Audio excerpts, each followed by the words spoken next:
qualsevol cosa que vingui a legitimar la seva discriminació. I ara anem a fer, vamos a passar al castellà, el doble porrazo, i ara, si voleu, no xerreu. Ara explicaré tot això en castellà molt més ràpid. Vale? Molt més ràpid.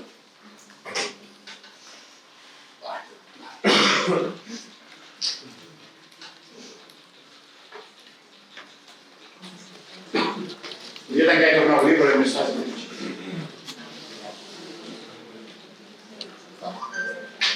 Ara fer com una pel·li. És que és espectacular, no ho he fet mai això, aquesta... Ells com si no hi fossin, como solo hablar con vosotros y vosotras en castellano. Será libre.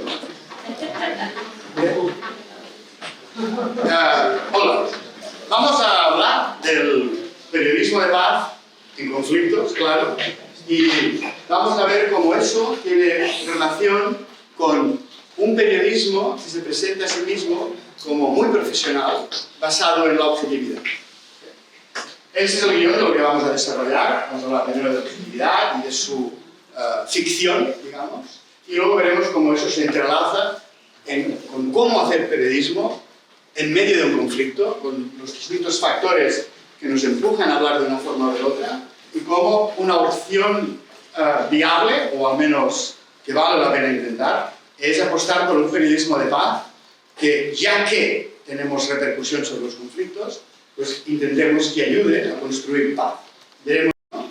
Bueno, primero que hay que ver es que, aunque para muchos la objetividad es una falacia o una ficción, una quimera, y que es mentira, pues en el mundo periodístico se sigue manteniendo. Y la prueba está en que el Guardian, que es uno de los padres referenciados en el mundo periodístico de nuestras sociedades, todavía se defienden lemas como este, ¿no? Los comentarios son libres, los hechos son sagrados, pretendiendo que cuando se habla de hechos nos atenemos a lo que son, objetivamente, a describirlos. Sin embargo, con la opinión podemos decir lo que queramos, pero le viene a decir al lector o a la audiencia: usted confía en mí cuando hablo de hechos.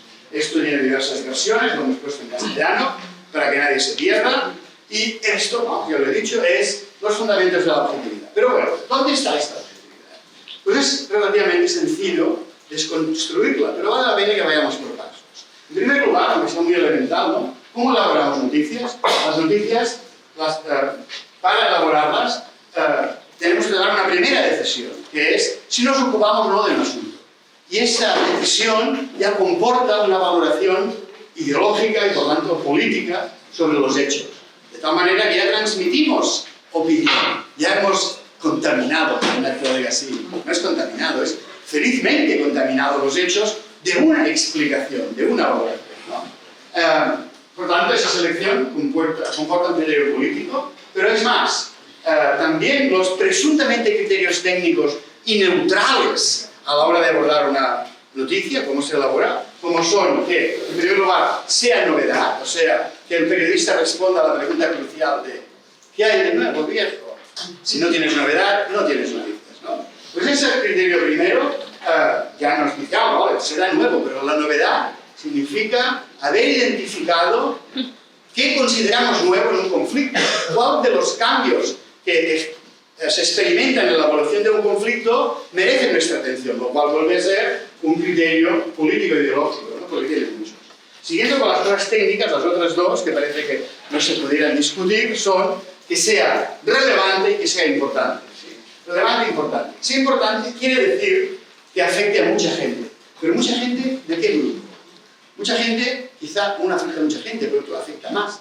O quizá uno afecta a menos, pero hay un grupo que está discriminado. Porque puede ser que afecte a mucha gente, pero de un grupo que está privilegiado. Es decir, que estos dos criterios, importancia y relevancia, que ahora lo cuento, también son técnicos. La importancia lo vemos porque comporta decidir de qué grupo consideramos que vale la pena ocuparse en cantidad, digamos, ¿sí? Y la relevancia también es ideológico porque relevancia no se refiere a la cantidad de gente, se refiere a que el asunto merece la pena, merece nuestra atención, como un asunto como podría ser la vulneración de un derecho humano, matar a alguien, torturarlo, explotarlo, iba a decir excesivamente, pero explotar siempre es excesivo. Aunque a veces puede haber explotaciones mutuas. Pero bueno, eso ya es otro punto, ¿verdad? Bueno, la relevancia también es, entonces, un criterio ideológico, ¿no?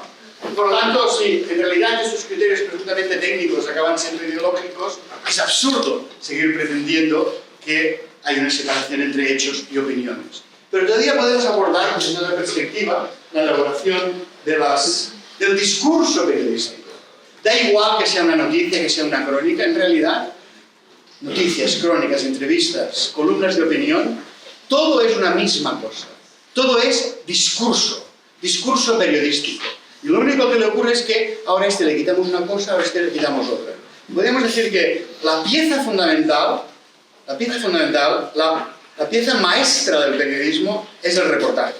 El reportaje tiene de todo: observación directa, entrevistas, recogida de datos, investigación, análisis, ¿sí? Y las otras piezas solo son como desgajadas de esta pieza maestra que sería el reportaje, ¿no? Bueno, pues si queremos elaborar una pieza así, digamos, un reportaje es como decir, ¿qué ocurre en este conflicto, no? Contémoslo todo, ¿verdad? Pues observamos la realidad, escogemos un conflicto, que ya vemos que es ideológico, y entonces empezamos a recoger material para componer esta pieza. El primer material es lo que vemos directamente, y lo que vemos directamente hay cosas que las vemos y cosas que no las vemos, porque nuestra educación social, moral, económica, política, patriarcal o no patriarcal, ¿sí? Nos condiciona, más bien patriarcal, bueno, es igual, nos condiciona a lo que vemos y lo que no vemos, ¿no? Bien, pero luego además de la información directa, ¿no? tenemos la información que nos ofrecen los actores del conflicto. Actores que ellos mismos son fuentes, claro. Tenéis una asignatura seguramente, están fuentes de información. Aquí son las principales fuentes, los actores mismos. Luego buscaremos otras que son observadores, pero los actores ya son fuentes de información, nos dicen cosas que podremos transmitir o no, o reelaborar o no, ¿verdad? Bien, pero estas fuentes, ellas solas ya ofrecen tres elementos, ¿no? Información directa de ellas, información indirecta sobre otros actores, y ellos nos ofrecen como para ser entrevistados, ¿no? Además añadimos nuestras propias entrevistas que haremos a expertos, analistas, observadores, ya saben. Y con todo esto elaboramos una pieza periodística que podemos decir, que podemos llamar un modelo mental del conflicto. Es decir, elaboramos una redacción, hemos vuelto al punto anterior, casi, una redacción, un discurso que construye una especie de maqueta de lo que es un conflicto. As you may remember, model means maqueta. You know that? In English, model es una maqueta. Seguramente le llamamos modelo porque nos hemos copiado del inglés. Pero bueno, un modelo. O sea, es una abstracción, ¿no? No sabemos todos los detalles, pero tenemos un esquema de cómo funciona el conflicto. En este esquema, claro, influirá sobre cómo la gente piensa la realidad y por lo tanto condicionará su conducta. Hasta este punto es importante. Lo que necesitamos ver más es que los actores despliegan un cuadrado de polarización, es decir, hablan mal del otro y bien de ellos, para lo que quieran. Es como aquello, lo tuyo bueno es poco bueno, lo mío bueno es muy bueno. Lo tuyo malo es muy malo y lo mío malo es poco malo. Sin necesidad de mentir, exageran siempre a su favor. Esto es el cuadrado de polarización. Y eso incluye vocabulario sesgado, por ejemplo, ¿no? Animalizar al enemigo, demonizarlo, ¿sí? Decir que el enemigo es alguien que no tiene alma, alguien que utiliza la violencia de forma gratuita. Y eso no es cierto. Siempre hay una razón que explica, no que justifica, pero sí que explica, por ejemplo, por qué alguien ha recurrido a la violencia. ¿Por qué alguien hace algo? Si queremos comprender un conflicto, no es cuestión de condenarlo. Ya condenaremos al final, si hace falta. Pero sobre todo es comprender, ponerse en el lugar del otro y comprender qué le lleva a hacer una cosa u otra. No significa que estemos de acuerdo, ¿sí? Porque posiblemente diremos le faltan razones o lo que sea, ¿no? Ya llegaremos a ese punto. Pero de entrada vemos que el vocabulario, esas palabras, ya son un input en cómo vamos a explicar el conflicto. Por ejemplo, habéis oído hablar de la campaña "Ningún inmigrante es ilegal", ninguna persona es ilegal, ¿verdad? ¿No? ¿Por qué? Porque al decir ilegal, para muchas personas está asociado con delincuencia, pero para mí no, pero es para mí y para unos cuantos, supongo, espero que para la mayoría. Que una persona inmigrante sea ilegal significa que tiene mucho valor, que la han dejado discriminar, que se atreve a salir a la calle y le piden los papeles y lo metan en un CIE, ¿sí? O que lo echen. Eso es lo que significa en la realidad ser ilegal, ¿no? Pero para otras, digamos, esos que su nombre empieza por V y acaba por X, ¿sí? Significa otra cosa, ¿verdad? Significa demonización. Esas palabras, ¿no? O MENA, que era un término que era muy positivo en su momento, que era menor, inmigrante no acompañado, para no decir despectivamente los niños de la calle, ¿sí? Que es como se les decía en aquel momento, ¿no? Pues ahora ha cambiado su significado. Y MENA tiene connotaciones delincuenciales, ¿sí? Porque ha sido utilizado así, con esa aparejado con la delincuencia, ¿no? Fijaros que las palabras como esta, su significado no los da quien quiere y no los da el diccionario, los da su uso. Eso es Wittgenstein, un tío que se murió hace mucho tiempo, muy interesante. Ludwig Wittgenstein. Die Bedeutung des Wortes ist der benutzt im Kontext. No sabe nada de alemán aquí, ¿eh? Vaya, no importa. Desinformación incluye el cuadrado ideológico. ¿Tú sabes alemán? No. ¿Qué va? Pero el tío un tío muy interesante. He hecho un negro ahora. Wittgenstein, en serio. Es el padre de la pragmática lingüística. El significado no lo da el diccionario, sino el uso. ¿Sí? Es como aquello de... No es como lo dices, con el tono. Una cosa es decir, ¡cabrón! Y la otra es, ¡cabrón! ¿No? Vale. Desinformación. Bueno, no, digamos, feo, ¿no? Es cada día, ¿no? Desinformación, por supuesto. Esto es muy importante. Porque pensad que en la guerra y la política, podríamos decir que es la continuación de la guerra por los medios, porque realmente la revés. Clausewitz dijo que era decía al revés. Un tío que hizo sobre la guerra, Clausewitz, decía, la guerra es la continuación de la política por otros medios. ¿Sí o no? Tiene sentido. Pues la desinformación, hoy voy de citas y nunca lo hago. Hay un señor chino, Sun Tzu, que escribió El arte de la guerra. Y él dice en El arte de la guerra, haz que el enemigo crea que eres fuerte donde eres débil y que eres débil donde eres fuerte. Dirige tus fuerzas hacia donde crees que le vas a ganar y evita allí donde piensas que perderás. Esa lógica es fundamental. Entonces, en esa lógica, la principal preocupación de un estratega militar es tener desinformado al enemigo. Que vaya despistado. Y eso también quiere decir que cada vez que un responsable militar abre la boca, está mintiendo por los descosidos. Y la mejor forma de mentir es rodear la principal mentira de algunas verdades. Y así parece que es verdad. Algunas cosas sí las dice, pero la fundamental no.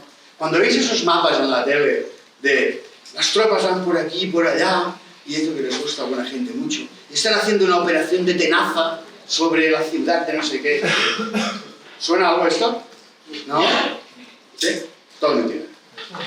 O sea, todo mentira, porque seguramente te están entreteniendo con Zaporilla y seguramente la cosa más importante está pasando en Belgorod. ¿Sí? O sea, ellos van a esos rollos. Y una de las pruebas está en una de las últimas fotos de Netanyahu con sus generales. Se ven allí él y 4 generales y hay papeles en la mesa. Y hay mapas en la pared.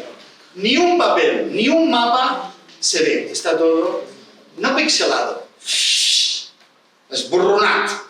¿Sí? O sea, ni una pista de enemigo. Desinformación, no solamente, desinformación en general, ¿no? Datos parciales, por supuesto, la misma lógica, ¿no? doy los datos que me interese dar, no los otros. ¿No? Y juicios de intenciones. Juicios de intenciones que todo el mundo es libre de hacerlos y de pensar, este ha hecho eso por ese motivo, ¿no? Pero más allá de esto, que cada uno piense lo que le dé la gana, ¿cuántas veces no habéis oído? Este lo ha hecho porque me quiere mal. Este lo ha hecho porque en realidad lo que quiere es joder a ese otro. ¿Sí? Este lo hace porque lo que quiere es que pasemos hambre. Este habla en esa otra lengua porque lo que quiere es... El otro día leí un artículo, bueno, un tuit, no era un artículo, madre mía, lo he elevado a la categoría de artículo, es igual, que decía que había muchos médicos, hay muchos médicos, en Cataluña al menos, que vienen de Latinoamérica, se han colegiado y ha aumentado mucho, porque faltan médicos, aquí creo que también, ¿no? Debe ser parecido, ¿no? Y entonces ponía la estadística de pues, muchos más colegiados de Latinoamérica, y extraeuropeos, y luego decía, la Generalitat Catalunya no quiere que haya médicos catalanes y los trae de Latinoamérica para obligarnos a hablar en castellano. ¿Tú crees? ¿Tú crees? ¿No? ¿Sí? Bueno, eso es una especie de juicio de intenciones, como hay tantos, ¿no? Por ejemplo, Zelensky diciendo, Putin nos quiere matar a todos. ¿Tú crees que Putin quería matar a los ucranianos? Además, esto es imbécil, porque si los matas no los podrás explotar, ¿no? O sea, pero es igual, la cosa es intoxicar contra el enemigo, ¿no? Juicios de intenciones. En juicios de intenciones puedes especular, pero periodísticamente no puedes decir ninguno, y seriamente tampoco, porque ninguno de nosotros es capaz de meterse en el cerebro de otro y saber lo que piensa.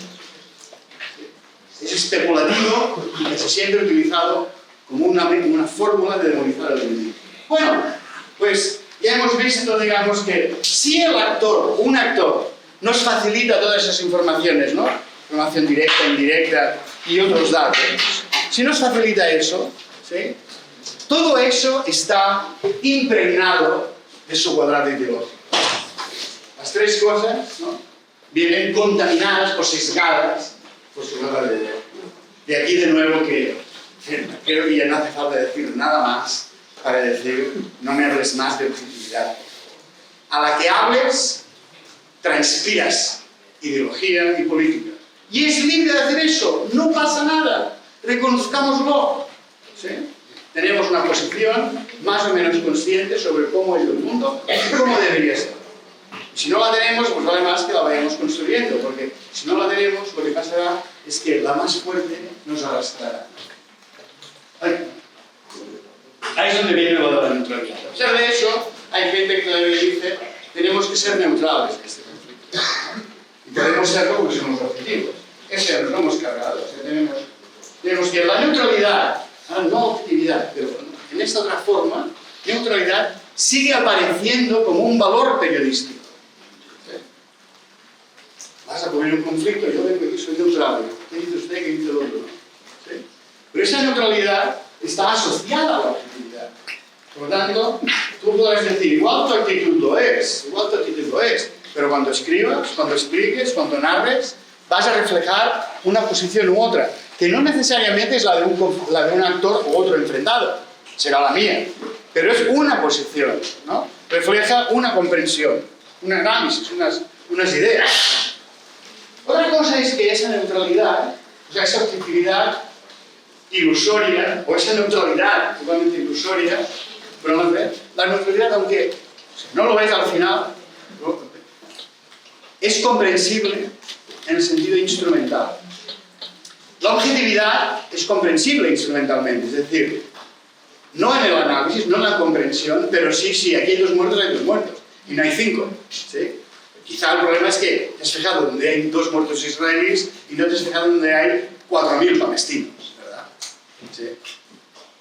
Pero hay 2, ¿sí? Esos 2 son ciertos, no puedo decir que hay 5 ahí. Eso es importante, pero es importante solo instrumentalmente, ¿sí? Es como decir, es verdad que para comer tengo arsénico y otras bebidas, ¿no?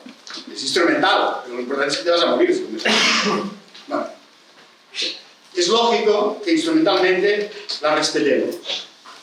Y también es lógico, en el caso de la neutralidad, es lógico o esperable que muchos periodistas, sobre el terreno, sobre todo, digan, soy neutral. Pues tú te imaginas cubriendo un conflicto como el de Israel-Palestina, pero hoy día no te dejan entrar en Gaza, solo puedes estar en Jerusalén o por Cisjordania, pero tú dices, no, yo no soy neutral, estoy contra Netanyahu, estoy contra lo que hace su gobierno, ¿no?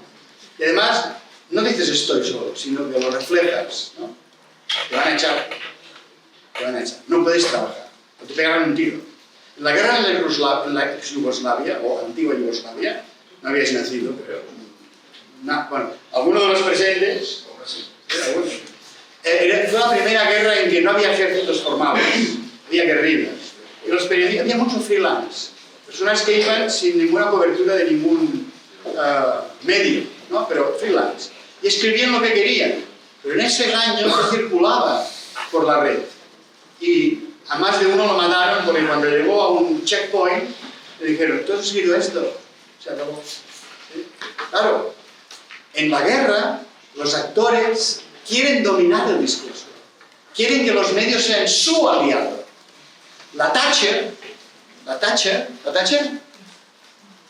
Margaret Thatcher fue primera ministra de Gran Bretaña en los años primeros 80. ¿Sí? Margaret Thatcher es una señora de extrema derecha, digamos, no formalmente, pero sí, como Reagan. Era muy amigo de Reagan, que era ese actor norteamericano también, muy republicano, muy de derechas. Bueno, la Margaret Thatcher hundió a los sindicatos de mineros. Margaret Thatcher decía, la sociedad no existe, solo existen los individuos. Y Margaret Thatcher es la que parió esa idea hoy súper extendida de there is no alternative. TINA, no hay alternativa al capitalismo. ¿Sí? Thatcher es la que vivió la guerra de las Malvinas. ¿Hay alguien de Argentina o familia de argentinos?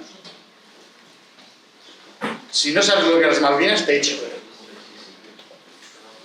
La guerra de las Malvinas son unas islas que están enfrente de Argentina, que están, digamos, es una colonia británica. Los británicos se llaman Falklands. ¿Sí? Un dictador argentino, Galtieri, ¿verdad? Que estaba a punto de caer, estaba a punto de derrumbar la dictadura, su dictadura. Entonces se inventó una causa patriótica, que era recuperar las Malvinas. Y envió a los soldados allí, las recuperaron un rato. Pero la Thatcher dijo, ¿quién se ha creído que es este tío? Great Britain rules the waves. El imperio británico es muy imperio. Y los masacraron. ¿Sí? Bueno, los recuperaron, ¿no? Bueno, pues la Thatcher, cuando en esta guerra, en sus memorias, escribe, sí, estábamos de acuerdo en dejar que los periodistas viajaran con nuestros soldados en los barcos hacia las Malvinas. Pero era peligroso, porque podían facilitar información útil al enemigo. Imaginaros un periodista en un barco británico diciendo, aquí vamos, una fragata, 2 cruceros, con esta potencia de fuego, con tantos soldados. Claro, los argentinos también escuchan la BBC, ¿no? Esto les daba información, esto era útil para ellos, ¿no? Esto le preocupaba a la Thatcher. Pero la Thatcher dice más todavía. Dice, pero también me preocupaba el uso de la tercera persona en sus narraciones. Los periodistas de la BBC en aquel momento escribían, los argentinos dicen esto, los británicos dicen aquello, los argentinos hacen esto, los británicos hacen eso. Ella quería que dijeran, nosotros hacemos esto, nuestros victoriosos y valientes soldados hacen eso. ¿Sí? O sea, el poder político y el militar quiere tener al periodista en su lado. Claro, si tú estás comiendo un conflicto y dices, yo no soy de tu lado, cabrón. Bueno, para decirlo de una forma sencilla, ¿verdad? ¿Sí? Esto es muy formal aquí, no sé si sois muy formales. Yo nunca lo sé. No sé hacerlo. Es igual. Total. Instrumentalmente, bueno, o comprensiblemente pueden decirlo, pero no nos engañemos. No somos neutrales. ¿Por qué no somos neutrales? Porque hay conflictos, como por ejemplo este que nos vamos a inventar ahora, que no me lo invento, pero es un conflicto cierto. Bueno, es esquemático, pero es cierto. Lo digo porque hago un seminario con periodistas mexicanos refugiados en Barcelona. Cada 6 meses vienen 2 o 3 periodistas y están con nosotros 6 meses recuperándose, porque ya les han atacado, les han amenazado de muerte, a ellos y sus familias. Y entonces, pues hablamos, ¿no? Pensamos el periodismo que hacen, que se podía hacer.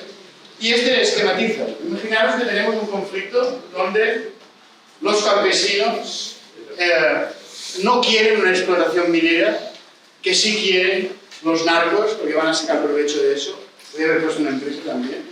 Y el gobierno local, sobre todo, porque el gobierno local ganará ingresos de impuestos por la minería, ¿no? Que los campesinos no quieren, ¿no? Y entonces empieza a haber ataques. El gobierno ataca a los campesinos, el narco ataca a los campesinos se devuelven, ¿no? Pero claro, la potencia del fuego del gobierno hacia los campesinos no es la misma que los campesinos del gobierno, ¿no? Y lo mismo pasa con el narco, ¿no? También se intentan defender, ¿vale?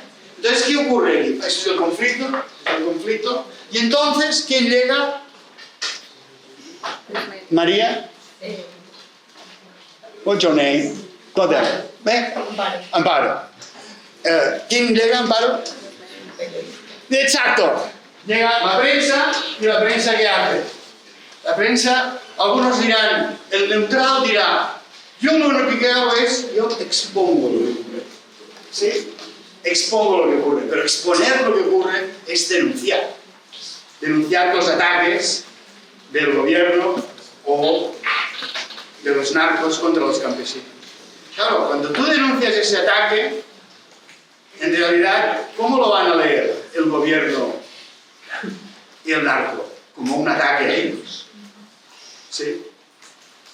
Y si tú les atacas a ellos, es evidente que te has convertido en un nuevo actor en el conflicto. Solo por exponerlo. ¿Sí? Solo por exponerlo. Y dicho esto, cosa que a veces los periodistas parece que no tengamos en cuenta, ¿qué pasará? Siendo cámara. ¿Qué pasará, María José? ¿Sí? ¿Qué pasará cuando la prensa se ha convertido en un actor? ¿Qué pasará? La fuente no, peor. La fuente es buena. La fuente, ¿dónde son los actores? Se implica. Y a estos que se sienten atacados, el gobierno y la narco, ¿qué hará? Los matarán. Se volverá contra ellos. Serán atacados por ellos. Algunos periodistas dirán, ¡oh, libertad de expresión, libertad de expresión! Se han olvidado de que la libertad de expresión no se mide por decir lo que uno quiere, sino por seguir vivo después de haberlo dicho. Espera, perdón. Voy. Grita más. Sí, no acabo de entender bien por qué si como prensa exponemos procesos tanto del gobierno como de los campesinos como de los narcos, estamos denunciando. Si simplemente lo estamos contando, no estamos diciendo el gobierno lo ha hecho mal o los campesinos lo están haciendo mal. Vale. Es complicado. Vale. En la comunicación hay 3 niveles, como mínimo. El nivel de lo explícito y el nivel de lo implícito. El nivel de lo explícito, a las 11 de la noche, tú paseas con otra persona con la cual te puedes sentir atraído, potencialmente, ¿sí? Atraído. Y a las 11 de la noche le dices, ¿quieres subir a casa a tomar un café? Esto es lo explícito. Pero ¿cuál es lo implícito? Si no lo sabes, vamos mal. ¿Sí? Lo implícito, lo diré, aunque debo saberlo, es ¿quieres subir y quizá nos enrollamos? Quizá, no rollo seguro. ¿Sí? Pero ya, entonces tú aceptas la posibilidad de estudiar, no muy científicamente, pero sí pulsionalmente, ¿no? Sí, pasan, ¿verdad? Eso es implícito, ¿sí? Bien. Imaginaros que tenemos un titular que dice: el gobierno no ha enviado la morfina para atender a los heridos. ¿Qué es dicho? El gobierno no ha enviado la morfina para los heridos. ¿Pero qué estoy diciendo implícitamente? Que el gobierno debería haberla enviado. ¿O no? Si no, ¿para qué digo que no ha enviado la morfina? Pero eso no es posicionarte contra el gobierno, es mostrar que el gobierno lo ha hecho mal. Sí, eso está en contra. El gobierno lo ha hecho mal. Ese es el segundo nivel implícito, ¿vale? Incluso habría otro. Para las personas que piensen que si un gobierno actúa mal debe dimitir, decir: el gobierno no ha enviado la morfina para los heridos, es el gobierno tiene que dimitir. Hay esos tres niveles de... bueno, hay más, pero de momento está bien, ¿sí? Entonces, pero es que lo que estás diciendo tú yo te entiendo, ¿eh? Pero te engañas a ti misma. Te engañas a ti o nos engañamos todos pretendiendo que porque yo no expongo algo neutro, expongo algo lacerante, expongo que no envían la morfina para los heridos, expongo que están asesinando campesinos. Eso no solo es una exposición, eso contiene una denuncia implícita de vulneración de derechos humanos y un llamamiento implícito a que alguien actúe. Está claro que es eso. Si no, ¡uf! Mazón estaba comiendo con una periodista mientras la gente se ahogaba. Claro, tú expones que Amazon se... Bueno, claro, dices, no me atacas. No, claro que me atacas. Él lo leerá como tal. Él lo leerá. Aunque tú no quieras, digamos, porque lo estás leyendo de esta manera, él se sentirá atacado. Porque se ve expuesto. Se ve expuesto haciendo algo reprobable, algo censurable. Pero es que, como yo te denuncia, yo lo entiendo como si nosotros como prensa... Tenemos que hacerlo. Claro, sí, pero si dijésemos, Mazón no estuvo en una comida antes de la pizza abierta. Yo estoy diciendo la realidad, no estoy diciendo Mazón debería dimitir. Pero si nadie te dice que no digas la realidad, lo que pasa es que exponer la realidad tiene unas consecuencias. La realidad no solamente se expone, se valora. En el acto de exposición de la realidad hay una valoración y eso lo entiende casi todo el mundo. No la valoramos nosotros. No, la gente lo valora, pero es que la comunicación periodística es dialógica, es un diálogo también.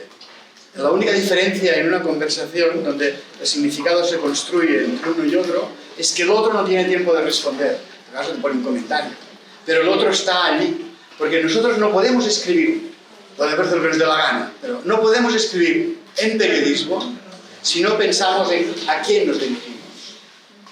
Esa otra persona está en nuestra imaginación, ¿no? La pensamos y hablamos con ese grupo. Compartimos unas ideas, una lengua y compartimos unos valores. Y todo eso forma parte de la comunicación. No solo la punta del iceberg de lo que hablo o de lo que digo, lo que le acompaña, lo que arrastra. ¿Sí? Hay otro ejemplo. Vale, muchos ejemplos. Este de la morfina es bastante claro, ¿no? Ya está. ¿Sí? Bien, pues esto es un conflicto, digamos, un conflicto donde tiene una característica fundamental y es que es asimétrico. Si tenemos un conflicto que es simétrico entre actores con igual fuerza, igual potencia y quizás igual derecho sobre el objeto de que se discute, por ejemplo, cómo nos repartimos una cosecha, cómo nos repartimos el agua de un lago, ¿sí? Y hay dos tribus o dos grupos, dos ciudades, ¿no? Bueno, ¿por qué una o la otra? Lo que estaría mal es que con eso lo hubiera que dar todo, ¿no? Pues ahí, digamos, podemos ser neutrales, ¿no? Pero seremos neutrales entre los actores, pero no seremos neutrales a favor. O sea, no seremos neutrales con respecto a la solución. Estaremos por la solución más justa posible.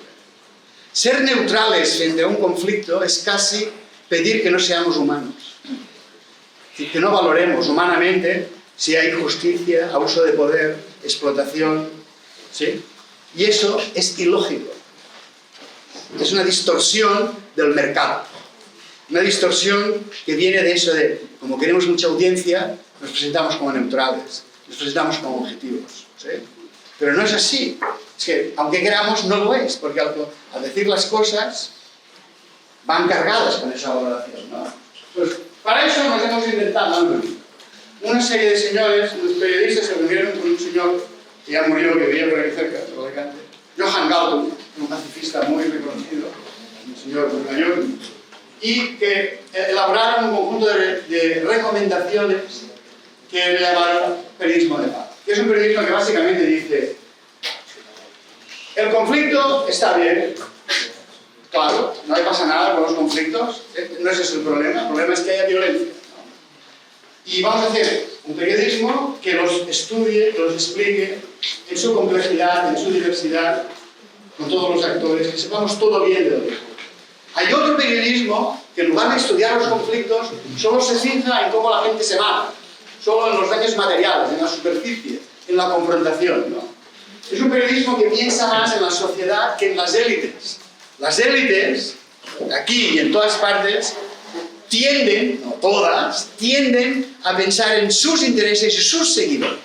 Por ejemplo, en el conflicto en Irlanda del Norte, antes de llegar al acuerdo de paz, los dirigentes no firmaban el acuerdo de paz porque, está documentado, pensaban: si firmo un acuerdo de paz, los míos dirán que soy un traidor, que claudico innecesariamente, ¿sí? Ellos piensan más en sus seguidores que no en el conjunto de la sociedad, ¿no? En sus partidos. Entonces, es orientado más a la sociedad civil y a la gente que trabaja por la paz en la sociedad que a las élites. La cosa es que tenga que haber negociaciones, diplomacia, etc., ¿no? Orientado hacia la verdad, aunque sea instrumental, y no a la propaganda. O sea, no darle cancha al cuadrado de polarización ideológica de un lado o del otro, o de los dos, porque también podemos ser intoxicados por los dos, ¿no? Que busca caminos para la solución de los conflictos, no solo dice se pelean y se matan, sino ¿cómo podemos salir de esto? ¿Has preguntado bastante a dónde está la salida? ¿Has increpado a los gobiernos de por qué no negocian más y ceden más? ¿O por qué no boicotean el tráfico de armas hacia Israel? ¿O por qué no están a favor de boicotes, inversiones y sanciones contra Israel para detener la guerra, por ejemplo? O sea, buscar soluciones en lugar de buscar la victoria de unos por otros, contra otros. Por ejemplo, cambiando de conflicto, hay un montón de prensa que se ha abocado a la victoria de Ucrania contra Rusia, lo cual cosa impensable que llegue a pasar nunca. Y por lo tanto, no encuentra una salida. Bueno, esto está en detalle por ahí, lo encontraréis si googleáis, lo encontraréis. Y también, si ahora queréis hacer un juego, sacad vuestros móviles, capturad este URL y llegaréis a un Padlet mío. ¿Sabéis qué es el Padlet?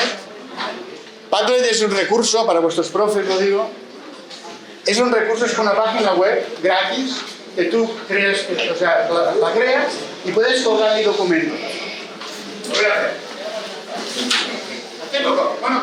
Hacedlo con vuestro móvil, lo veréis. Ya lo tenéis, estáis viéndolo, ¿no? Ahí hay diversas versiones de periodismo de paz, periodismo de guerra, y hay una de las cosas que hay ahí es un anexo del código deontológico del Colegio de Periodistas de Cataluña, que es un anexo específico sobre recomendaciones para la cobertura de conflictos bélicos o armados, que es un resumen del periodismo de paz solo en 10 puntos, con alguna concesión al profesionalismo, porque fue una cosa del Colegio de Periodistas. Bueno, yo estaba en la comisión esa y hicimos eso. Son documentos que podéis bajaros y hacer lo que queráis con ellos. Bueno, seguimos y acabamos casi. Entonces, volviendo al periodismo de paz, pues...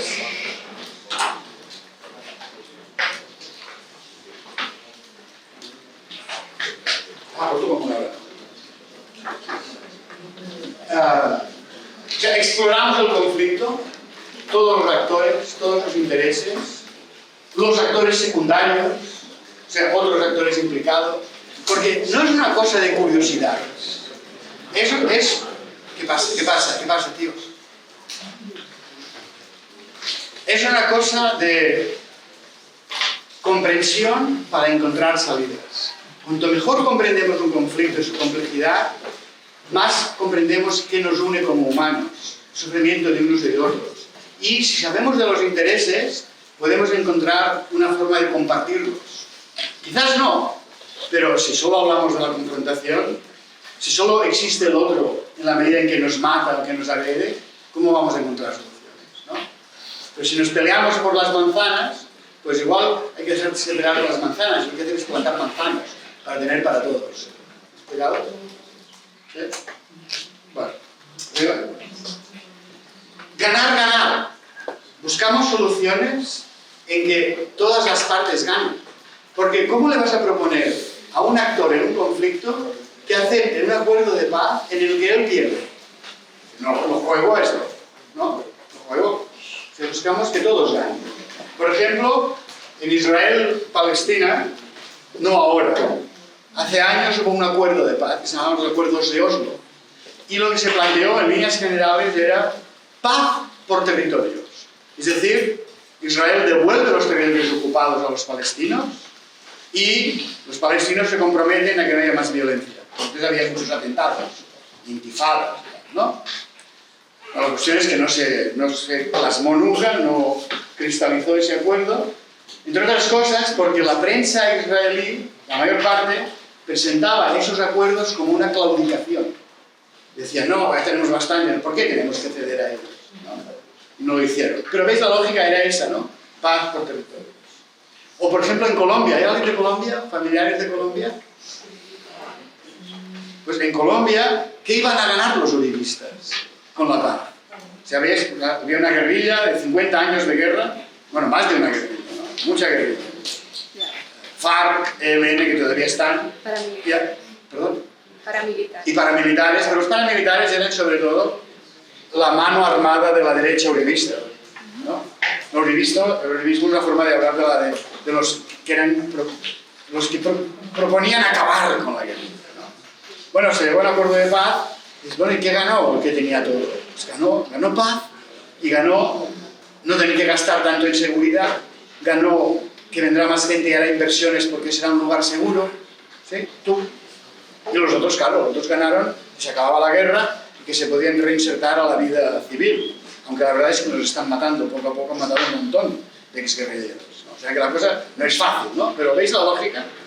Aún así, dicho esto, es lógico que tengamos la duda en conflictos como ahora en Palestina, es que ganar, ganar, siempre ganar, ganar, cuando un conflicto es realmente asimétrico, donde uno lo tiene casi todo y el otro no tiene nada, ¿qué tiene que ganar el que lo tiene todo? ¿Sí? Pues ahí como mínimo hay que luchar, no solo negociar, hay que luchar con una solución lo más justa posible para ese conflicto, ¿no? Por eso hablamos de... ¿Desde cuándo ETA hubo un acuerdo? No, el caso de Euskadi es particular. El caso de Euskadi fue un abandono de las armas por parte de ETA unilateral. El Estado ha tenido una posición nada favorable. Menos mal que estos han evolucionado y se han dado cuenta de que no solo han ganado paz. Pero no ha cedido en nada para ellos. No, claro, no. Aunque han cedido un poco, en realidad el gobierno ha deshostilizado en algún grado su política penitenciaria. ¿Sí? O sea, ha dejado que los presos estuvieran más cerca del País Vasco o en el País Vasco y ha permitido que fueran saliendo con terceros grados. Pero fijaros, por ejemplo, hace 4 días, cuando se aplicó esta legislación que reconocía los años de cárcel pasados en Francia, por lo cual algunos presos etarras que estaban en España pues podían salir, ¿no? Pues la reacción, claro, de la derecha ha sido ¡oh! ¡Los presos de cárcel ahora salen!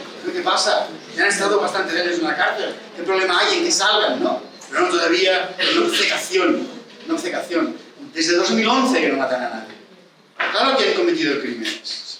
Algunos, ¿sí? Pero, en fin, reparen lo que pueden, el Estado repara lo que puede. Ya está bien, ¿no? No, la posición del Estado no ha sido la de una posición a favor de la paz. No lo ha sido. Muy poco, en todo caso. ¿No? Afortunadamente los otros han visto que esto no iba a ninguna... Ha habido algunos que han decidido que no iba a ninguna parte solo por cuestiones estratégicas. Pero otros lo han hecho por cuestiones también político-morales e ideológicas. Sí. Podemos hablar más de eso, pero... Respondo, no te preguntas. ¿Cuál tu cuestión? Bueno, humanizar a todas las partes. Esto no es broma, esto. Ahora de arriba, ¿qué dudas tenemos? La de arriba, ¿qué tenemos por allá? Ahora os haría así con el foco ese. A ver, señoras, ¿qué pasa? ¿Qué dudas tenemos? ¿Y el delante vuestro? Tampoco se me queda claro. ¿Qué decís? Sí, vosotras. ¿Tenéis dudas? Vale. Humanizar a todas las partes. Esto parece fácil, ¿no? Teoría, ¿no? Pero no lo es nada. Sobre todo cuando cualquier parte ha cometido un crimen. Pero como dirían los mexicanos, y con una expresión machista, perdona, pero el más hijo de la gran chingada también es un ser humano. Un torturador no merece ser torturado. Es un ser humano. E incluso más extenso y para cualquier tipo de conflicto. Podemos tener un pensamiento que se aleje de la estigmatización de los seres que han cometido algo erróneo o malo en su vida. Y podríamos llegar a decir que, en un sentido más amplio, no existen los delincuentes, no existen los homicidas, no existen los asesinos, hay personas que han cometido un asesinato, un delito, un crimen. Pero ellos como personas son mucho más que eso. Sé que cuesta, y sé que nuestra pulsión freudiana de muerte va contra ello. Pero espero que nuestra pulsión de Eros un día la someta y comprendamos esa dimensión compleja de los seres humanos, ¿no? Compleja, diversa, no somos dioses, ni somos buenos. Es más, no solo no somos buenos, sino que solo tiene sentido decir que a veces somos buenos porque podríamos ser malos, y hemos sido. Bueno, atención al sufrimiento de todas las partes, no solo nuestro sufrimiento, también el de los otros. Cosa que, por ejemplo, con los presos etarras no se tenía en cuenta. En fin, veáis que, tal como he ido comentando estos 4 puntos importantísimos en la lógica del periodismo de paz y de la mediación en conflictos en general, arrastran ahora todavía un cierto tono de neutralidad. Escuchemos a todos, el sufrimiento de todos, que todos ganen. ¿Sí?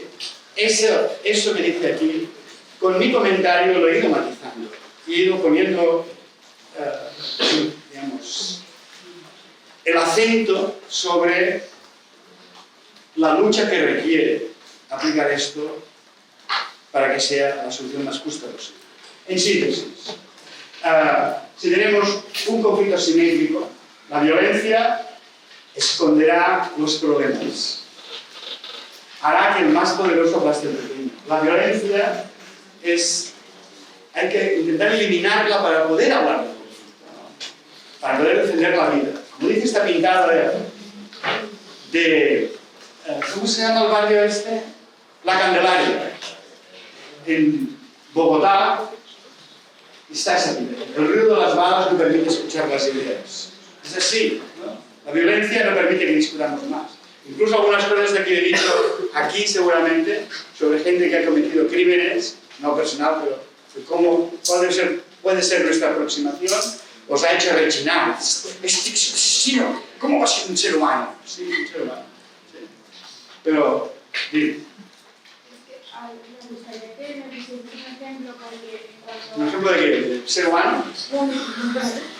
Es que cuando estabas diciendo antes de humanizar a todas las partes y tal, porque yo pienso, vale, como periodista, yo redacto una noticia diciendo que en el caso que ha pasado actualmente con la Valencia, no es que Amazon es un ser humano. Es un ser humano, todos cometemos errores, también hay que entenderlo.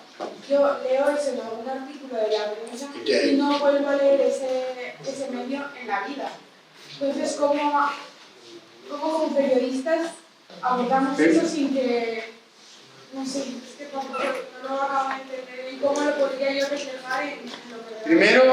Primero sería no demonizándolo. Primero no demonizándolo. Es un ser humano, se ha equivocado y tiene responsabilidades humanas y políticas por eso. Pero eso no significa que digamos otras cosas malas de él. Le podemos hacer dimitir, decir que se ha equivocado, pero no hay que decir que es un hijo de puta, porque entre otras cosas su madre no tiene ninguna culpa, suponiendo que puta fuera un insulto, porque puede ser una acción laboral, etcétera. Pero eso es otro asunto, ¿vale? Vuelvo, perdón, ¿eh? Es que fijaros hasta qué punto los insultos asumen muchas cosas más, ¿no? Tenemos que desconstruirlo mucho, entonces. Mucho. Bueno, entonces, no hay que pasarse con Mazón tampoco. Si se ha equivocado, ¿no? Y no merece ser presidente, posiblemente, ya está bien. Ya está bien. No hay que ir más allá. Es un ser humano, evidentemente. No vamos, no sé, ¿no? Vamos a decir algo de, no sé si tiene familia, es un mal padre, o es un mal... No sé. ¿No? Una vez en Culiacán es la capital de Sinaloa, donde matan periodistas, donde estuve cenando con el director general del periódico unos meses después de que le pegaron un tiro en cada pierna. Iba todavía con crosses, muletas. Y yo esperaba que no fuera la segunda tanda cuando estaba conmigo, claro. Y al día siguiente de una charla a gente de su periódico, un edificio que había sido ametrallado varias veces por los narcos. Y les dije esto: hay que humanizar a todo el mundo. Hay que humanizar, no hay que deshumanizar a los narcos. Los narcos, por muchos crímenes que cometan, también son seres humanos. Son. Además, eso trae ventajas, en el sentido de que si algún día hay que pactar, no nos costará pactar con un ser humano, aunque haya cometido muchos errores. ¿Tú sabes lo que se hace en la guerra? ¿Tú sabes lo que ha hecho Kissinger y tantos premios Nobel de paz? Lo que han hecho. No tiene nombre. Bueno, vuelvo. Y entonces una chica, una periodista, me dijo: sí, esto de humanizar está bien. Yo lo hice. Pero mira qué pasó. Entrevistó a 6 narcos que estaban en la cárcel, en Culiacán, y ¿qué haréis ahora cuando están prontos a salir? ¿No? ¿Qué haréis cuando salgáis? Y le dijeron: yo sí, estoy muy arrepentido. Voy a ser pintor, ya era pintor. El otro electricista, el otro tenía un taller de mecánico. Todos estaban, bueno, me contaron así, ¿no? Y ella escribió unas entrevistas, personajes, ¿no? Los narcos también ya no son narcos, son seres humanos, ¿no? Y dice, y a cabo de 6 meses, todos estaban otra vez en la cárcel porque habían vuelto. Entonces mi respuesta, ¿cuál crees que fue? Le dije: he dicho humanizarlos, no glorificarlos. Porque esta es la cuestión, ¿no? Humanizar no es glorificar.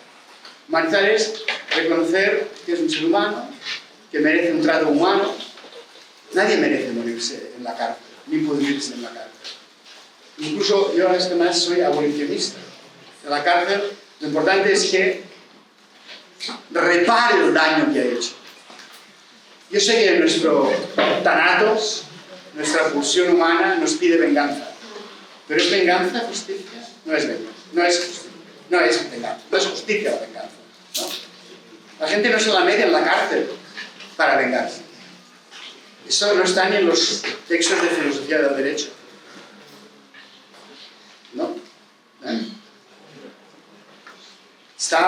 La cárcel sirve, en teoría, para rehabilitar, para impedir que lo vuelvan a hacer y para servir de ejemplo para que otros no lo hagan. Pero, por ejemplo, al final de una guerra, no lo van a hacer más porque ya no hay guerra. Si se sabe la verdad, ya es una parte de justicia. Y si se repara el daño, ya no es justicia. ¿Para qué queremos más castigo? No serviría de ejemplo de nada porque no hay guerra. Aparte de que no sirve mucho. El castigo no sirve mucho. Muy poco. Y la prueba está, por ejemplo, en los feminicidios. Cuando los tíos, después de matar a la mujer, se matan ellos mismos. ¿Sí? O sea, la amenaza de castigos mayores no es operativa, por ejemplo, ¿no? Pero volvamos y acabemos. El dolor de las víctimas hay que escucharlas, por supuesto, pero el dolor de las víctimas nos acapara, nos impide pensar en cómo saldremos de este conflicto. Es más importante mirar hacia adelante, detener la máquina de matar, que preguntarse quién tiró la primera piedra. Bueno, pues cuando hacemos periodismo no podemos escribir sin un objetivo. Y si tiene que haber un objetivo que dé coherencia a nuestros textos, a lo que hacemos, que sea el de la paz, que sea el de preservar la vida. Si no es así, deambulamos. Ahora escuchamos a este, ahora escuchamos al otro, y escuchar a este al otro significa que escucharemos más al más poderoso, al que previsiblemente está abusando de su poder. El objetivo es lo que orienta nuestro análisis. Nos viene del análisis y orienta nuestro trabajo. Aunque ese objetivo, como ese análisis, está en permanente reconsideración. Pero fijaros que sí estamos hablando de no solo contar lo que ocurre, sino también ayudar a explorar caminos para la paz, explorar soluciones para un conflicto, explorar medidas. Eso es futuro. Esas medidas pueden funcionar o no pueden funcionar. Debemos estar abiertos a cómo operan, cómo evolucionan, ¿no? Por eso, una de las reglas fundamentales en la resolución de conflictos es proponer medidas que puedan ser rectificadas. Porque así no metes a nadie contra la pared. Hacemos esto y ya será para siempre. No. Tomamos una medida y veremos si funciona y seguiremos. Si no, tomaremos otra. ¿Sí? Pero lo que no podemos hacer es no tomar medidas. Hay que actuar. Bueno, la vida nos empuja. Como una vida terminada, nos empuja. ¿Sí? Bueno, ahora sí. Final question. La violencia en un conflicto puede crecer o disminuir. El sufrimiento humano puede crecer o disminuir. Y nos podemos acercar o alejar de una solución justa. Y sabemos que en alguna medida el periodismo influye sobre esas tres áreas. Ya está en nuestras manos hacer una cosa u otra. Hasta aquí hemos llegado. Preguntas, discrepancias más, por supuesto, bienvenidas siempre. Crecemos con las discrepancias, crecemos incluso con este conflicto entre nosotros, pensando una cosa u otra. Bueno, si queréis, the book.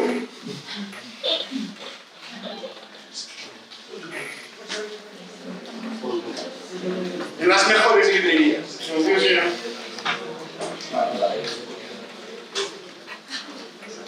¿Qué? ¿Queréis discutir algo más? ¿Voy a discutir, preguntar, no sé? ¿Os he dejado hechos trizas o qué? No, ¿estáis bien? ¿Os he aburrido? Tampoco, ¿no? Es un rollo largo, ¿eh? Llevo más de una hora dándole a la sin hueso. ¿Ya? ¿Qué? A ver, Manolo, ¿qué dios? No dios Manolo, ¿eh que no?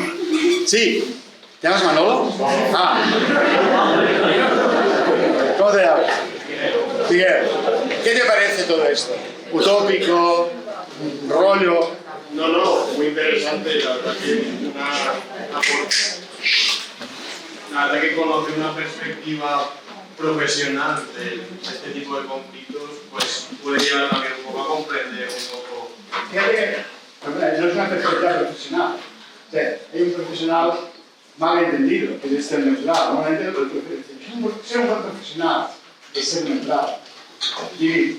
No, pero es eso, que es bastante interesante y la verdad que luego a la hora de ver cómo se refleja este tipo de conflictos en la prensa, puede llevar un poco a hacer un análisis crítico sobre si realmente transformarlo o, digamos, captarlo como una realidad o bien como un análisis, no sé, un análisis subjetivo, digamos. Siempre es subjetivo. Siempre es subjetivo. Subjetivo en el sentido de que lo hace un sujeto, no lo hace una piedra, lo hacemos personas. Y como personas, pues, de alguna manera u otra, tenemos una ideología. Y eso se ve reflejado. Una ideología en el sentido entendida como un conjunto de creencias. Nada más. Algunas son buenas, otras son malas. Un conjunto de creencias. Todo el mundo tiene creencias. Aunque las creencias a veces nos parecen muy individuales y son mucho menos individuales. Son más de grupo. Son las que nuestro grupo humano cultiva. Y las creencias no las adquirimos estudiando, las adquirimos viviendo, sobre todo. Luego vamos cambiando cosas, pero las que sin darte cuenta. Por ejemplo, primero los de casa. No es lo mismo, primero la familia. ¿Quién de vosotros no considera que lo primero es la familia? Es muy malo. Porque, ¿por qué primero la familia? Por el impulso biológico. Porque no te da de comer. Básicamente. Ahora siendo estudiantes, si la familia no te ayuda, tienes que trabajar Hay unos vectores que se buscan de forma natural hacia eso, pero en determinadas cosas no tienen presente primero la familia. ¿Sí? Pero a veces aplicamos eso en general, aunque la familia sea corrupta, o una parte de la familia sea corrupta. No vemos por qué. No, sí, yo lo quiero. No, es muy bien de decirlo porque estos principios no son gratuitos. Eso es algo que hay que contar. Pero, por ejemplo, claro es que este primero, es que no voy a otro mundo, pero es que es uno de mis temas desde el discurso del odio. Pero este primero la familia, que es bastante comprensible, aunque entraríamos en matices. Pero no toda la familia por igual, si también hay familia Claro, que... ya empezamos a mezclar. Bien. Carretera y norte. Pero luego viene, claro, el otro de primero los de casa. Eso ya, ¿quién es el de casa? ¿Quién no es de casa? El juicio de cada uno. No, pero cada uno piensa lo que quiere, por supuesto, ¿no? Pero podemos discutir si es un buen criterio o no. Es un criterio podemos discutir. Oh, claro. Sí, sí. ¿Sí? Considerar, discutir en el sentido de eso es humanamente comprensible, pero es aceptable, es el primero los de casa. ¿O qué quieres decir con primero los de casa? Por ejemplo, ¿sabéis esto? Creo que ha pasado aquí, ¿no? Que Cáritas le ha dicho, un ayuntamiento daba un dinero para... en Castilla sí, perdón. En Castilla un ayuntamiento daba dinero y solo a Cáritas y no daba a ninguna ONG que entendía a personas migradas. Y Cáritas ha dicho, no aceptamos hasta que no repartas por igual. O sea, digamos, esta gente, los que daban el dinero han aplicado el criterio de este, primero los de casa, o solo los de casa. Bien. Bueno, es algo, esas cosas que algunas se pueden adquirir, pero las hacemos nuestras sin darnos cuenta. Y vale la pena discutirlas. Bueno, con reconsiderarlas. El racismo de Le Pen, el grupo este de la demostrancia, empezó con la frase diciendo: no, no es cierto, no somos racistas, nosotros no pensamos que los negros o los árabes sean más ni menos que nosotros, solo decimos d'abord nous, primero nosotros. Es siempre. Vale, me ha aprendido. Sí. La última parte como que se me ha parecido un poco utópico todo, porque al final lo que hablaba sobre la transformación, sobre la resolución de lo que era justo o no justo, es un poco un tema, bueno, un poco no, es una cuestión moral, es Sí, algo personal. política. Sí, bueno, y moral propio sobre lo que tú consideres justicia por un lado y otro, Sí. entonces al final Hay que aceptar la que es así. intervención, no sé. Sí, hay que aceptar que es así. Hay que aceptar que no existe una regla universal que nos diga hay que actuar así. Tenemos que aceptar que lo que hagamos, bueno, en el mejor de los casos, lo que hagamos periodísticamente está en coherencia con lo que creamos que es justo. Claro, pero entonces no es un modelo como tal, podríamos decir, este tipo de ideas de periodismo, porque si tú lo aplicas a ti mismo como periodismo subjetivo, como es todo, ya pierde un poco esa esencia porque ¿Qué es estás eso? aplicando, pues lo que estabas hablando de humanizar, claro, si tú, es que tú desde tu posición, los parámetros de violencia, justicia, sufrimiento son diferentes los míos de los tuyos. Entonces Pues ya sí. no hay una... No estaremos de acuerdo, discutiremos. Lo importante es no pensar, no solo vivir en comunidad, y discutir, tener un diálogo y que vayamos buscando puntos de acuerdo, vayamos poniéndonos de acuerdo sobre qué es más justo y qué es menos justo. Pero esto es mucho mejor, aceptar que tenemos puntos de vista distintos, que no que pretender que hay un punto de vista cierto y cerrado, porque ese también es subjetivo. O sea, no vamos, o sea, todo lo que avancemos en común, bienvenido. Y en lo que tengamos discrepancia, pues iremos conviviendo con ello, pero trabajando de acuerdo con nuestra conciencia, que no debe ser una conciencia solo individual. Es mejor que sea una conciencia creada en debate con los demás, porque aceptemos no solo que somos individuos, sino también nuestras limitaciones, en pensar, en comprender, ¿no? O sea, hay que dar una dimensión colectiva de esto, no solo periodístico, sino social y políticamente. Y es más sano y humilde pensar que actúo de acuerdo con nuestra posición o mi posición, que es un santo nuestra, ¿no? Y estoy en debate y en discrepancia con otras, que no pretender que la mía es la buena. ¿Sí? Esto es impositivo, dogmático. Y esto nos lleva a la polarización, al choque. Nosotros aceptar que discrepamos, ¿no? Tú cuentas una cosa, yo cuento otra, pues tratamos, pongámoslo, veamos, tenemos un tiempo, veamos quién está más acertado o qué propuestas de las que hay dan mejores resultados para la sociedad. Es que es un cambio de paradigma, un cambio. O sea, digamos, lamento y celebro haberos roto certezas. ¿Sí? No existen esas certezas. Vivimos en una cierta incertidumbre sobre qué es lo mejor que podemos hacer. Pero sabemos en qué dirección vamos. Y vamos tanteando medidas, ¿no? Medidas, propuestas, acciones. Es así. Y es así tanto que lo digamos o no, es lo que hacemos. Lo mejor es ser consecuentes y comprender lo que hacemos, que no pensar. No, existen las reglas determinadas que me dan un carril seguro para hacer periodismo. No hay tren, no hay terreno. Es un futuro abierto. Hay que irlo construyendo. Pero bueno, comprometiéndose. Porque aunque digamos, o sea, podemos discrepar en qué es justo, bueno, en unas partes estaremos de acuerdo. Muy buena. Yo voy a hacer una muy breve. Claro, Errejón es humano, por supuesto. seguro. El Rejón es humanísimo.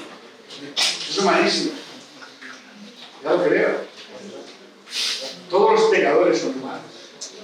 Todos. Por decirlo de buena manera, sí. Claro que es humano. Una cosa es que haga una carta patética. Una carta que pide disculpas y casi toda la culpa la mete al sistema. Tío, te queda un trozo de responsabilidad aquí que no estás reconociendo. Pero hasta en eso. Me queda más claro. La humanidad es un accidente en la historia del universo.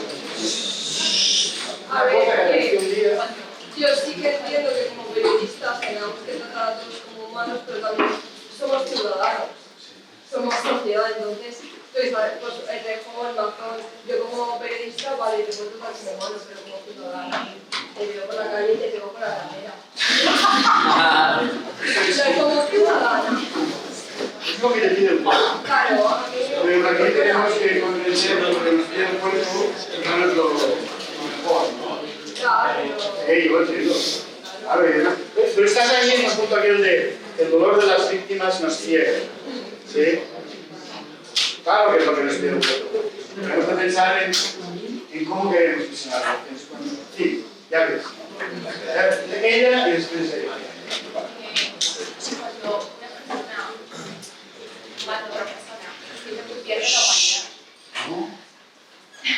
O sea, está mal lo que he dicho. Una persona mata a otra, bueno, hay que ver las circunstancias, porque si no, otra que quiere matar a ella, pues igual ya lo hemos distinto, ¿no? ¿Sí? Ya, pero ¿De acuerdo? cuando tú hablas de humanizar, lo que menos pienso en los pederastas que hacen daño a los niños, y digo, estas personas no se van a rehabilitar. Básicamente merecen la pena de muerte.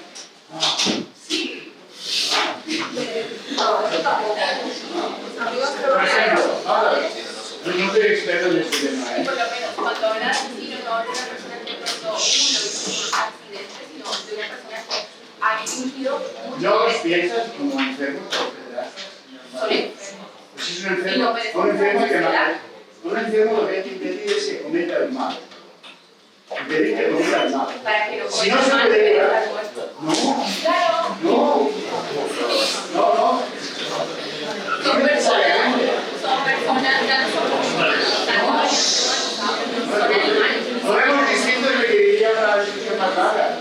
Yo pienso que en pederasta hay que buscar formas alternativas de impedir que siga cometiendo daño sin aumentar su daño. No tengo interés ninguno en aumentar el daño de alguien que ha cometido daños. Yo digo bastante con lo que ha cometido él.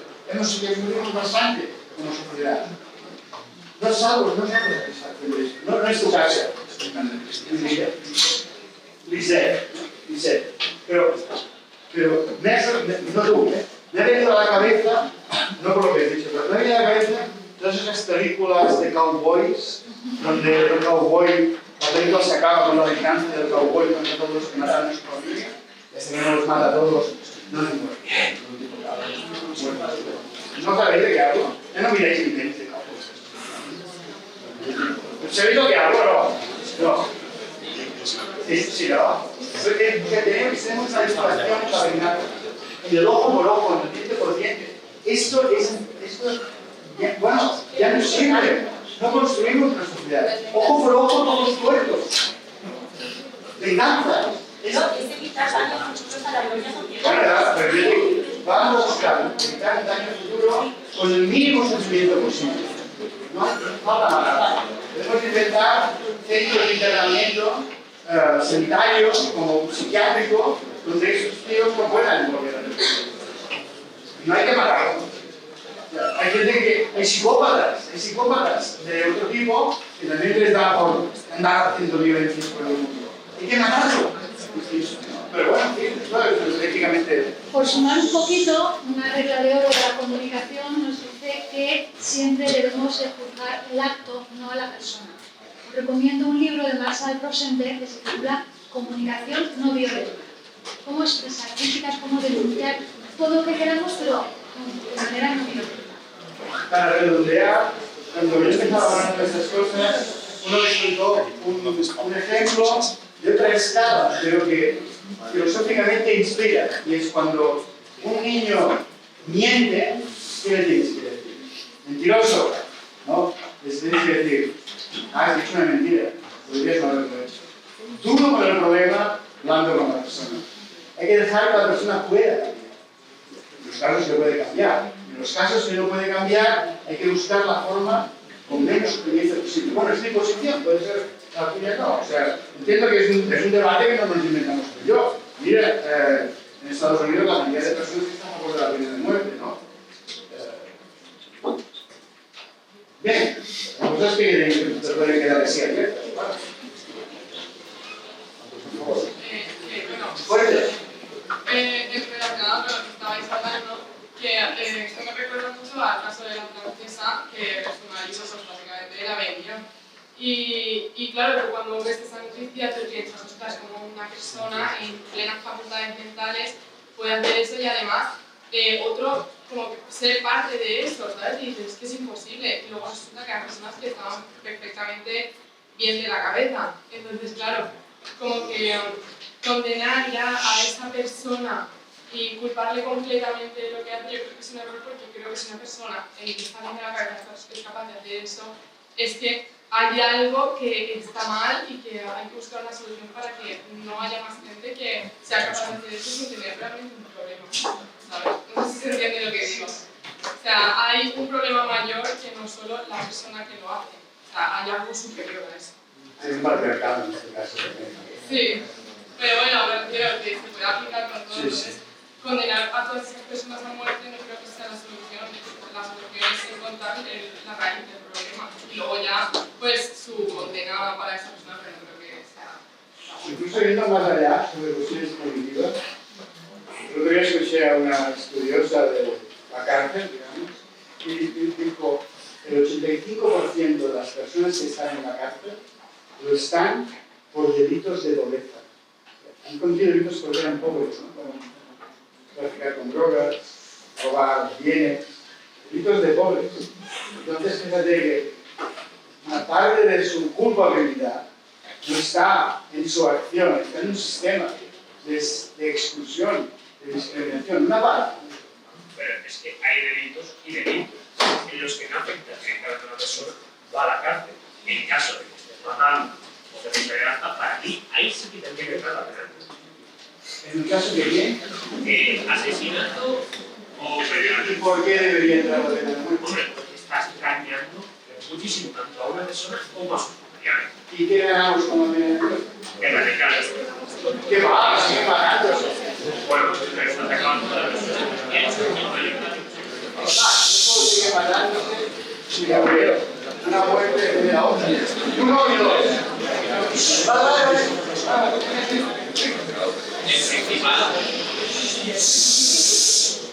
Lo que decía Rafa, si una persona que ha cometido un delito, aunque es un asesinato, tú coges y lo matas, primero, no creas, sí, así lo has matado, pero es que van a haber 100 personas que pueden haber en España, pongamos una persona, no sé cuál es la estadística, hace un asesinato, pongamos que una cada 1 millón, ¿vale?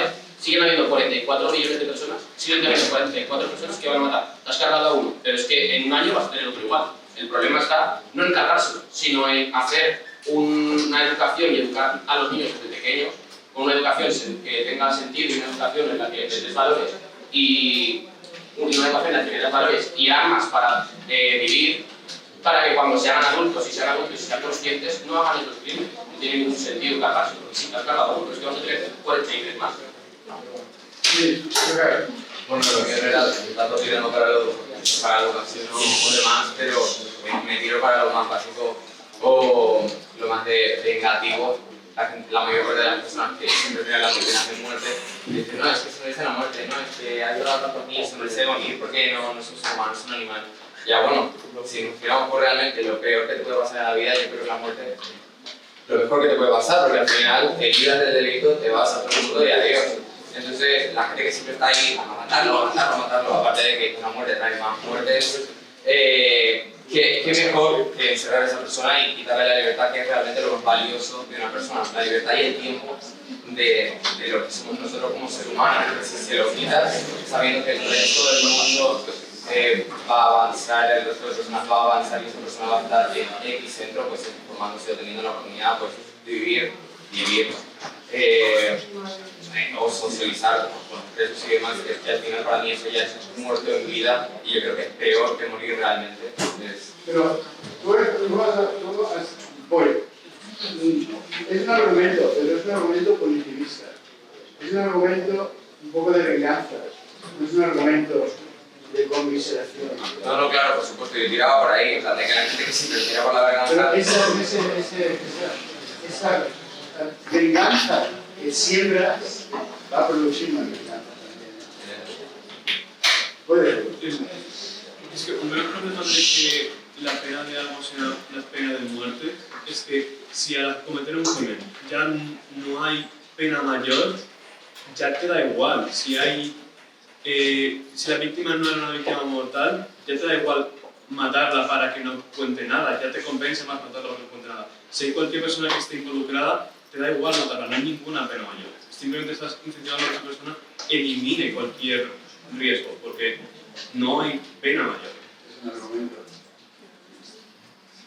Bueno, no sé, profe, ¿cómo lo vemos? ¿Podemos seguir?